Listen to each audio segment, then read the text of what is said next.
Hey guys, Mrs. Wilson here. Happy first Friday in April and happy end of Harry Potter, where we find out what happens with Sorcerer's Stone and who Harry finds when he enters the last chamber. Because yesterday, Harry, Ron, and Hermione had made it past Fluffy, and they went through lots of different spells and charms in order to make it to where the Sorcerer's Stone is. And along the way, Ron got left behind during the chess game, and then Hermione had to go back the other way because of the lack of potion that would get her through to the last chamber with Harry. So Harry was the one who had the drink of the potion that would get him through, and this is how the chapter ended. Quite suspenseful. "Here I come," he said as he drained the little bottle in one gulp. It was indeed as though ice was flooding his body.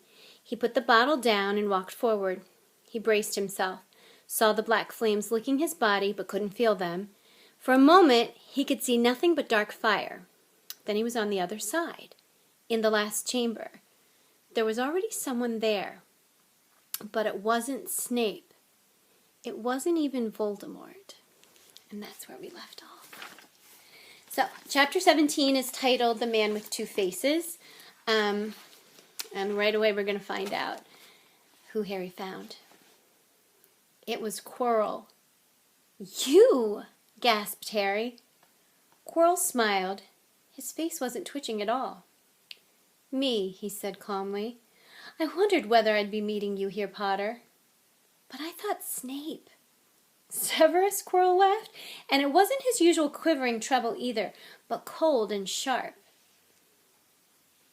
"Yes, Severus does seem the type, doesn't he? So useful to have him swooping around like an overgrown bat. Next to him, who would suspect poor stuttering Professor Quirrell?"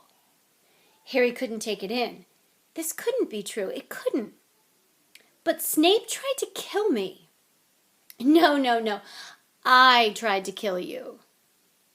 Your friend Miss Granger accidentally knocked me over as she rushed to set fire to Snape at that Quidditch match.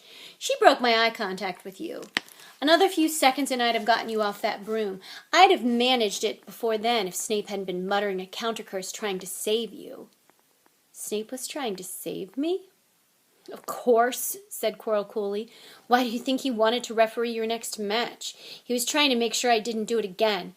It's funny, really. He needn't have bothered. I couldn't do anything with Dumbledore watching. All the other teachers thought Snape was trying to stop Gryffindor from winning. He did make himself unpopular. And what a waste of time, when after all that, I'm going to kill you tonight." Quirrell snapped his fingers. Ropes sprang out of thin air and wrapped themselves tightly around Harry. "You are too nosy to live, Potter, scurrying around the school on Halloween like that. For all I knew, you'd seen me coming to look at what was guarding the stone." "You let the troll in?" "Certainly. I have a special gift with trolls. You must have seen what I did to the one in the chamber back there. Unfortunately, while everyone else was running around looking for it, Snape, who already suspected me, went straight to the 3rd floor to head me off. And not only did my troll fail to beat you to death, that 3-headed dog didn't even manage to bite Snape's leg off properly. Now wait quietly, Potter. I need to examine this interesting mirror." It was only then that Harry realized what was standing behind Quirrell. It was the Mirror of Arise. "This mirror is the key to finding the stone," Quirrell murmured, tapping his way around the frame. "Trust Dumbledore to come up with something like this, but he's in London. I'll be far away by the time he gets back." All Harry could think of doing was to keep Quirrell talking and stop him from concentrating on the mirror. "I saw you and Snape in the forest," he blurted out. "Yes," said Quirrell idly, walking around the mirror to look at the back. "He was on to me by that time, trying to find out how far I'd got. He suspected me all along. Tried to frighten me, as though he could, when I had Lord Voldemort on my side." Quirrell came back out from behind the mirror and stared hungrily into it. "I see the stone. I'm presenting it to my master. But where is it?" Harry struggled against the ropes binding him, but they didn't give. He had to keep Quirrell from giving his whole attention to the mirror. "But Snape always seemed to hate me so much." Oh, he does, said Quirrell casually. Heavens, yes. He was at Hogwarts with your father, didn't you know? They loathed each other. But he never wanted you dead. But I heard you a few days ago sobbing. I thought Snape was threatening you. For the first time, a spasm of fear flitted across Quirrell's face. Sometimes, he said, I find it hard to follow my master's instructions. He is a great wizard, and I am weak. You mean he was there in the classroom with you? Harry gasped.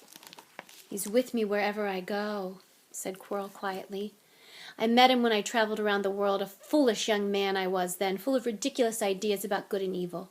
Lord Voldemort showed me how wrong I was. There is no good and evil. There is only power, and those too weak to seek it. Since then, I've served him faithfully, although I have let him down many times. He's had to be very hard on me. Quirrell shivered suddenly. He does not forgive mistakes easily. When I failed to steal the stone from Gringotts, he was most displeased. He punished me, decided he would have to keep a closer watch on me. Quirrell's voice trailed away. Harry was remembering his trip to Diagon Alley. How could he have been so stupid? He'd seen Quirrell there that very day, shaken hands with him in the leaky cauldron. Quirrell cursed under his breath. Don't understand. Is the stone inside the mirror? Should I break it? Harry's mind was racing.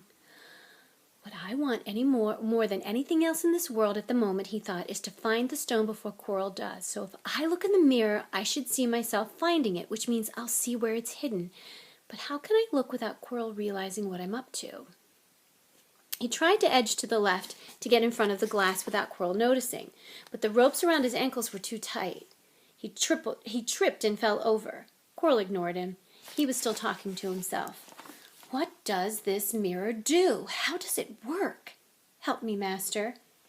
And to Harry's horror, a voice answered, and the voice seemed to come from Quirrell himself. Use the boy. Use the boy.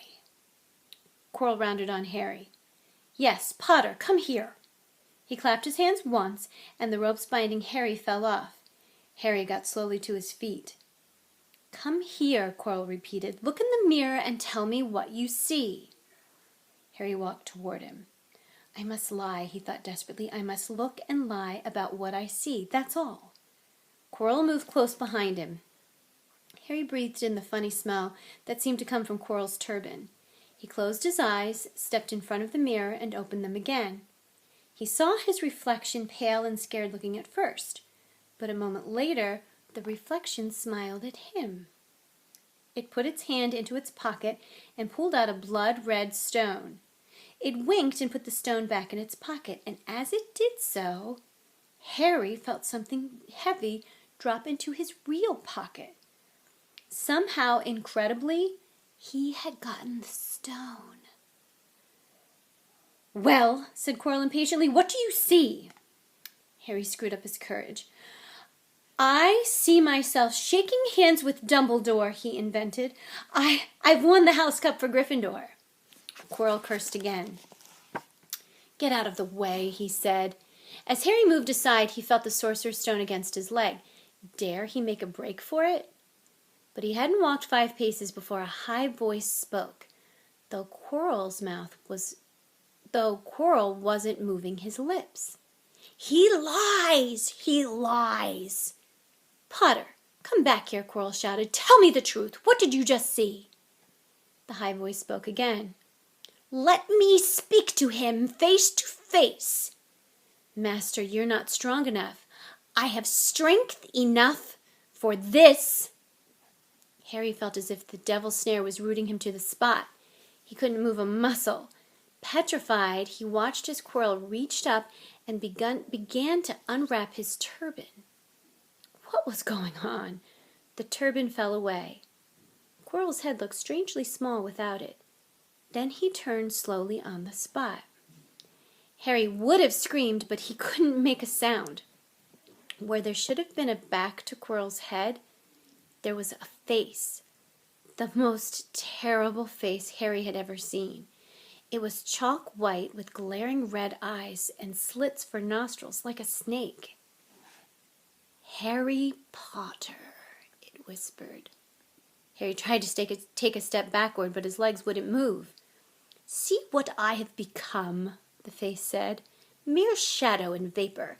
I have formed only when I can share another's body, but there have always been those willing to let me into their hearts and minds. Unicorn blood has strengthened me these past weeks. You saw faithful Quirrell drinking it for me in the forest. And once I have the elixir of life, I will be able to create a body of my own. Now, why don't you give me that stone in your pocket?" So he knew. The feeling suddenly surged back into Harry's legs. He stumbled backward. "Don't be a fool," snarled the face. "Better save your own life and join me, or you'll meet the same end as your parents. They died begging me for mercy." "Liar!" Harry shouted suddenly. Quirrell was walking backward at him so that Voldemort could still see him. The evil face was now smiling. "How touching," it hissed. "I always value bravery. Yes, boy, your parents were brave.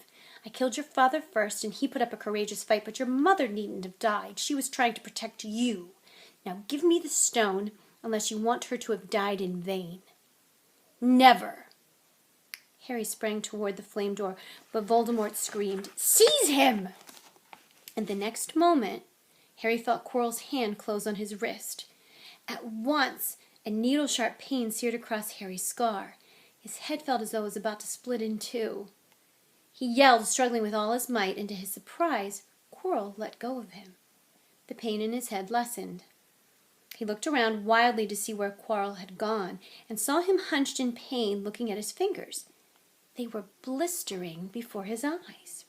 "Seize him! Seize him!" shrieked Voldemort again. And Quirrell lunged, knocking Harry clean off his feet, landing on top of him, both hands around Harry's neck. Harry's scar was almost blinding him with pain, yet he could see Quirrell howling in agony. "Master, I cannot hold him! My hands! My hands!"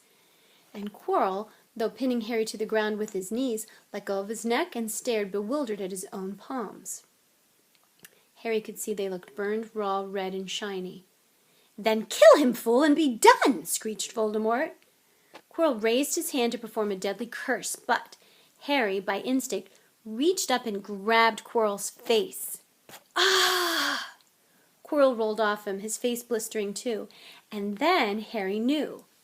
Quirrell couldn't touch his bare skin, not without suffering terrible pain. His only chance was to keep hold of Quirrell, keep him in enough pain to stop him from doing a curse. Harry jumped to his feet, caught Quirrell by the arm, and hung on as tight as he could. Quirrell screamed and tried to throw Harry off. The pain in Harry's head was building. He couldn't see. He could only hear Quirrell's terrible shrieks and Voldemort's yells of, "Kill him! Kill him!" and other voices, maybe in Harry's own head, crying, "Harry! Harry!" He felt Quirrell's arm wrenched from his grasp, knew all was lost, and fell into blackness. Down, down, down. Something gold was glinting just above him. The snitch! He tried to catch it, but his arms were too heavy. He blinked. It wasn't the snitch at all. It was a pair of glasses. How strange. He blinked again. The smiling face of Albus Dumbledore swam into view above him. "Good afternoon, Harry," said Dumbledore. Harry stared at him. Then he remembered. "Sir, the stone. It was Quirrell. He's got the stone. Sir, quick!" "Calm yourself, dear boy. You're a little behind the time," said Dumbledore. "Quirrell does not have the stone." "Then who does? Sir, I—" "Harry, please relax, or Madame Pomfrey will have me thrown out." Harry swallowed and looked around him. He realized he must be in the hospital wing. He was lying in a bed with white linen sheets, and next to him was a table piled high with what looked like half the candy shop. "Tokens from your friends and admirers," said Dumbledore, beaming. "What happened down in the dungeons between you and Professor Quirrell is a complete secret, so naturally the whole school knows. I believe your friends Messrs. Fred and George Weasley were responsible for trying to send you a toilet seat. No doubt they thought it would amuse you. Madame Pomfrey, however, felt it might not be very hygienic and confiscated it." "How long have I been in here?" 3 days. Mr. Ronald Weasley and Miss Granger will be most relieved you've come round. They have been extremely worried." "But, sir, the stone—" I see you are not to be distracted. Very well, the stone. Professor Quirrell did not manage to take it from you. I arrived in time to prevent that, although you were doing very well on your own, I must say. You got there? You got Hermione's owl? We must have crossed in midair. No sooner had I reached London than it became clear to me that the place I should be was the one I had just left. I arrived just in time to pour Quirrell off of you. It was you. I feared I might be too late. You nearly were. I couldn't have kept him off the stone much longer. Not the stone, boy, you. The effort involved nearly killed you. For one terrible moment there, I was afraid it had. As for the stone, it has been destroyed. Destroyed? Said Harry blankly. But your friend, Nicholas Flamel. Oh, you know about Nicholas, said Dumbledore, sounding quite delighted. You did do the proper thing properly, didn't you? Well, Nicholas and I have had a little chat and agreed it's all for the best. That means he and his wife will die, won't they? They have enough elixir stored to set their affairs in order, and then, yes, they will die. Dumbledore smiled at the look of amazement on Harry's face. To one as young as you, I'm sure it seems incredible, but to Nicholas and Perenelle, it really is like going to bed after a very, very long day. After all, to the well-organized mind, death is but the next great adventure. You know, the stone was really not such a wonderful thing. As much money in life as you could want. The two things human beings would choose above all. The trouble is, humans do have a knack of choosing precisely those things that are worst for them. Harry lay there lost for words. Dumbledore hummed a little and smiled at the ceiling. Sir, said Harry, I've been thinking, sir. Even if the stone's gone, you know who? Call him Voldemort, Harry. Always use the proper name for things. Fear of a name increases fear of the thing itself. Yes, sir. Well, Voldemort's going to try other ways of coming back, isn't he? He hasn't gone, has he? No, Harry, he has not. He is still out there somewhere, perhaps looking for another body to share. Not being truly alive, he cannot be killed. He left Quirrell to die. He shows just as little mercy to his followers as his enemies. Nevertheless, Harry, while you may only have delayed his return to power, it will merely take someone else who is prepared to fight what seems a losing battle next time. And if he's delayed again and again, why, he may never return to power.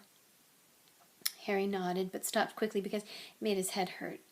Then he said, Sir, there are some other things I'd like to know, if you can tell me. Things I want to know the truth about. The truth, Dumbledore sighed. It's a beautiful and terrible thing, and should therefore be treated with great caution. However, I shall try to answer your questions unless I have a very good reason not to, in which case I beg you'll forgive me. I shall not, of course, lie. Well, Voldemort said that he only killed my mother because she tried to stop him from killing me. But why would he want to kill me in the first place?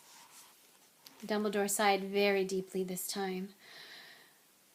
Alas, the first thing you ask me, I cannot tell you. Not today, not now. You will know one day. Put it from your mind for now, Harry. When you're older, I know you hate to hear this. When you're ready, you will know. But Harry knew it would be no good to argue. But why couldn't Quirrell touch me? Your mother died to save you. If there is one thing Voldemort cannot understand, it's love. He didn't realize that love as powerful as your mother's for you leaves its own mark. Not a scar, no visible sign. To have been loved so deeply, even though the person who loved us is gone, will give us some protection forever. It's in your very skin. Quirrell, full of hatred, greed, and ambition, sharing his soul with Voldemort, could not touch you for this reason. It was agony to touch a person marked by something so good.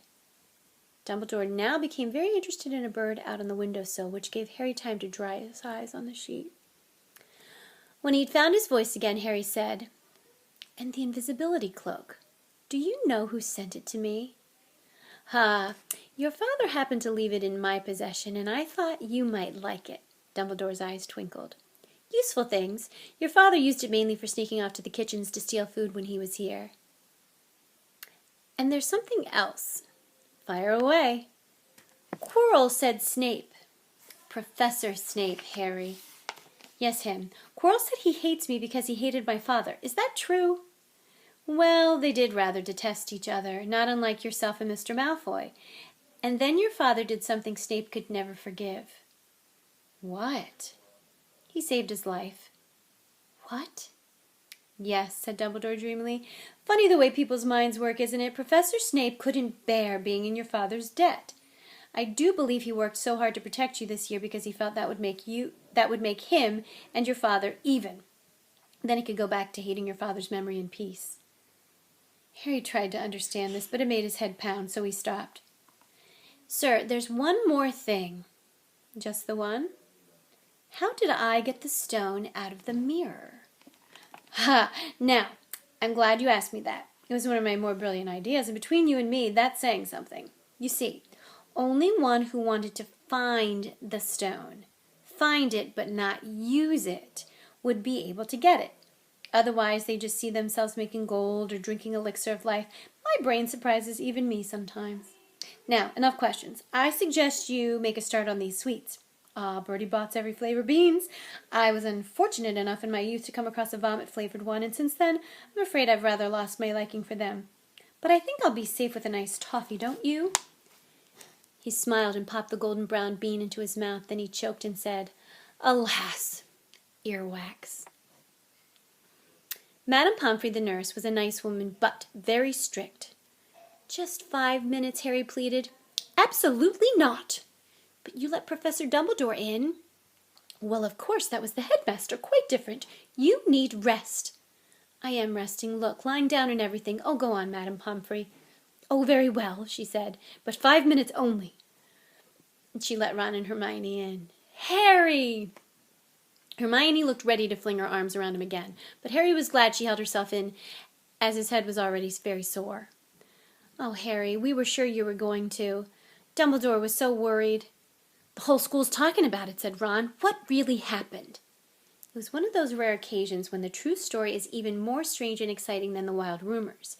Harry told them everything. Quirrell, the mirror, the stone, and Voldemort. Ron and Hermione were a very good audience. They gasped in all the right places, and when Harry told them what was under Quirrell's turban, Hermione screamed out loud. So the stone's gone, said Ron finally. Flamel's just going to die. Well, that's what I said, but Dumbledore thinks that, what was it? To the well-organized mind, death is but the next great adventure. I always said he was off his rocket, said Ron, looking quite impressed at how crazy his hero was. So, what happened to you two? Said Harry. Well, I got back all right, said Hermione. I brought Ron round. That took a while, and we were dashing up to the Owlery to contact Dumbledore when we met him in the entrance hall. He already knew. He just said, Harry's gone after him, hasn't he? And he hurtled off to the 3rd floor. Do you think he meant you to do it, said Ron, sending your father's cloak and everything? Well, Hermione exploded, if he did, I mean to say, that's terrible. You could have been killed. No, it isn't, said Harry thoughtfully. He's a funny man, Dumbledore. I think he sort of wanted to give me a chance. I think he knows more or less everything that goes on here, you know. I reckon he had a pretty good idea what we were going to try, and instead of stopping us, he just taught us enough to help. I don't think it was an accident he let me find out how the mirror worked. It's almost like he thought I had the right to face Voldemort if I could. Yeah, Dumbledore's off his rocket all right, said Ron proudly. Listen, you got to be up for the end-of-the-year feast tomorrow. The points are all in, and Slytherin won, of course. You missed the last Quidditch match. We were steamrollered by Ravenclaw without you, but the food will be good. At that moment, Madame Pomfrey bustled over. You've had nearly 15 minutes now. Out, she said firmly. After a good night's sleep, Harry felt nearly back to normal. I want to go to the feast, he told Madame Pomfrey as she straightened his many candy boxes. I can, can't I? Professor Dumbledore says you are to be allowed to go, she said sniffily, as though in her opinion Professor Dumbledore didn't realize how risky feasts could be. And you have another visitor. Oh, good, said Harry. Who is it? Hagrid sidled through the door as he spoke. As usual, when he was indoors, Hagrid looked too big to be allowed. He sat down next to Harry, took one look at him, and burst into tears. It's all my ruddy fault, he sobbed, his face in his hands. I told the evil git how to get past Fluffy. I told him. It was the only thing he didn't know, and I told him. You could have died, all for a dragon egg. I'll never drink again. I should have been chucked out and made to live as a muggle." "Hagrid," said Harry, shocked to see Hagrid shaking with grief and remorse, great tears leaking down into his beard. "Hagrid, he'd have found out somehow. This is Voldemort we're talking about. He'd have found out even if you hadn't told him." "You could have died," sobbed Hagrid. "And don't say the name." "Voldemort!" Harry bellowed, and Hagrid was so shocked he stopped crying. "I've met him, and I'm calling him by his name. Please cheer up, Hagrid. We saved the stone. It's gone. He can't use it. Have a chocolate frog. I've got loads." Hagrid wiped his nose on the back of his hand and said, "That reminds me, I got you a present." "It's not a stoat sandwich, is it?" said Harry anxiously. And at last Hagrid gave him a weak chuckle. "Nah, Dumbledore gave me the day off yesterday to fix it. Of course, he should have sacked me instead. Anyway, I got you this." It seemed to be a handsome leather-covered book. Harry opened it curiously. It was full of wizard photographs.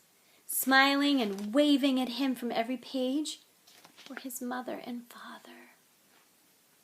"Sent owls off to all your parents' old school friends asking for photos. Knew you didn't have any. Do you like it?" Harry couldn't speak, but Hagrid understood. Harry made his way down to the end-of-year feast, all alone that night. He'd been held up by Madame Pomfrey's fussing about, insisting on giving him one last checkup, so the great hall was already full. It was decked out in the Slytherin colors of green and silver to celebrate Slytherin's winning the House Cup for the 7th year in a row. A huge banner showed the Slytherin serpent covering the wall behind the high table. When Harry walked in, there was a sudden hush, and then everybody started talking loudly at once. He slipped into a seat between Ron and Hermione at the Gryffindor table and tried to ignore the fact that people were standing up to look at him. Fortunately, Dumbledore arrived moments later. The babble died away. "Another year gone," Dumbledore said cheerfully, "and I must trouble you with an old man's wheezing waffle before we sink our teeth into our delicious feast. What a year it has been! Hopefully your heads are all a little fuller than they were. You have the whole summer ahead to get them nice and empty before next year starts. Now, as I understand it, the House Cup here needs awarding, and the points stand thus. In 4th place, Gryffindor with 312 points.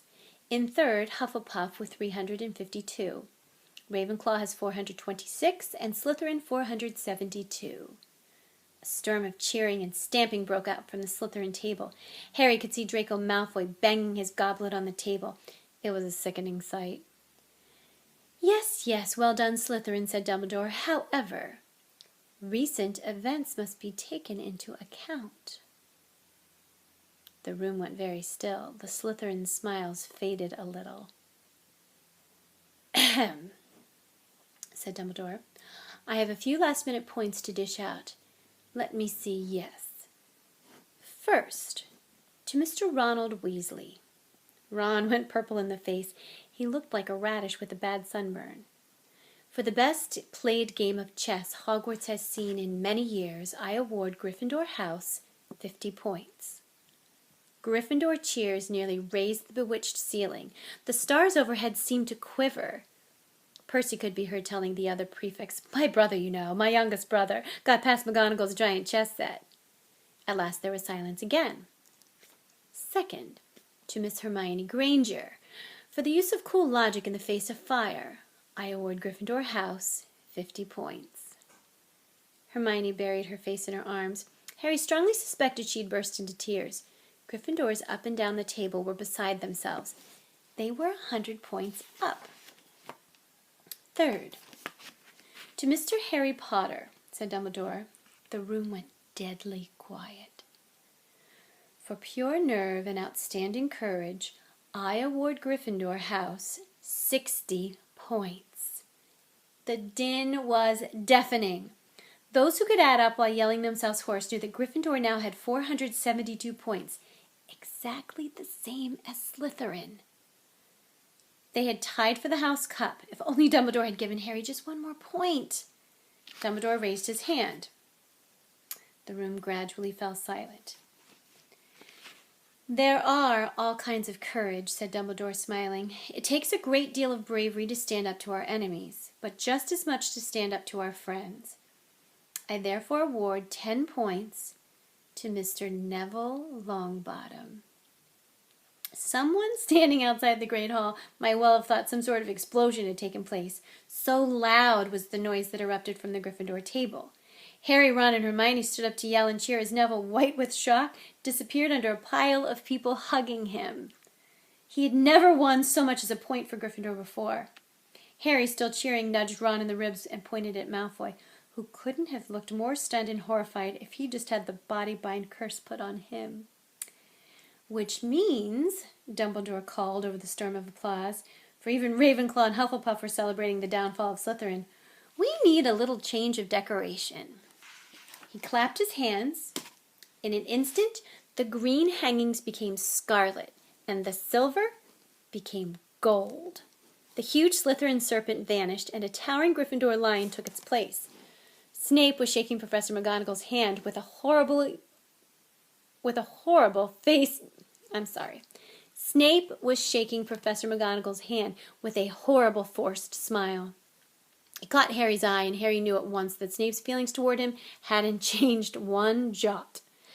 This didn't worry Harry. It seemed as though life would be back to normal next year, or as normal as it ever was at Hogwarts. It was the best evening of Harry's life, better than winning at Quidditch, or Christmas, or knocking out mountain trolls. He would never, ever forget tonight. Harry had almost forgotten that the exam results were still to come, but come they did, and to their great surprise, both he and Ron passed with good marks. Hermione, of course, had the best grades of the first years. Even Neville scraped through, his good herbology making up for his abysmal potions one.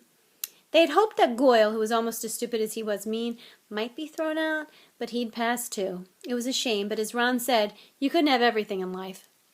And suddenly their wardrobes were empty, their trunks were packed, Neville's toad was found lurking in the corner of the toilets, notes were handed out to all students warning them not to use magic over the holidays. "I always hope they'll forget to give us these," said Fred Weasley sadly. Hagrid was there to take them down to the fleet of boats that sailed across the lake. They were boarding the Hogwarts Express, talking and laughing as the countryside became greener and tidier, eating Bertie Bott's every flavor beans as they sped past Muggle towns, pulling off their wizard robes and putting on jackets and coats, pulling into platform 9 3/4 at King's Cross Station. It took quite a while for them all to get off the platform. A wizened old guard was up by the ticket barrier, letting them go through the gate in 2s and 3s so they didn't attract attention by all the bursting out of a solid wall at once and alarming the Muggles. "You must come and stay this summer," said Ron. "Both of you. I'll send you an owl." "Thanks," said Harry. "I'll need something to look forward to." People jostled them as they moved forward toward the gateway back to the Muggle world. Some of them called, "Bye, Harry! See you, Potter!" "Still famous," said Ron, grinning at him. "Not where I'm going, I promise you," said Harry. He, Ron, and Hermione passed through the gateway together. "There he is, Mom! There he is! Look!" It was Ginny Weasley, Ron's younger sister, but she wasn't pointing at Ron. "Harry Potter!" she squealed. "Look, Mom, I can see." "Be quiet, Ginny. It's rude to point." Mrs. Weasley smiled down at them. "Busy year?" she said. "Very," said Harry. "Thank you for the fudge and the sweater, Mrs. Weasley." "Oh, it was nothing, dear." "Ready, are you?" It was Uncle Vernon, still purple-faced, still mustached, still looking furious at the nerve of Harry, carrying an owl in a cage in a station full of ordinary people. Behind him stood Aunt Petunia and Dudley, looking very terrified at the sight of Harry. "You must be Harry's family," said Mrs. Weasley. "In a manner of speaking," said Uncle Vernon. "Hurry up, boy. We haven't got all day." He walked away. Harry hung back for a last word with Ron and Hermione. "I'll see you over the summer then." "Hope you have a good holiday," said Hermione, looking uncertainly after Uncle Vernon, shocked that anyone could be so unpleasant. "Oh, I will," said Harry, and they were surprised at the grin that was spreading over his face. "They don't know we're not allowed to use magic at home. I'm going to have a lot of fun with Dudley this summer." And that's the way the chapter ends. And the book ends. So, Harry Potter and the Sorcerer's Stone was full of adventures, but coming up next is Harry Potter and the Chamber of Secrets, and it just gets better and better. So, on Monday, I will have Chapter 1 of that ready to go. In the meantime, enjoy your Friday. Have a happy weekend. It's supposed to be sunny and warm, and so I'm hoping you can get outside and just enjoy the beauty of spring. In the meantime, I miss you all so much, so much. And so just know that I'm always with you in spirit, and take care.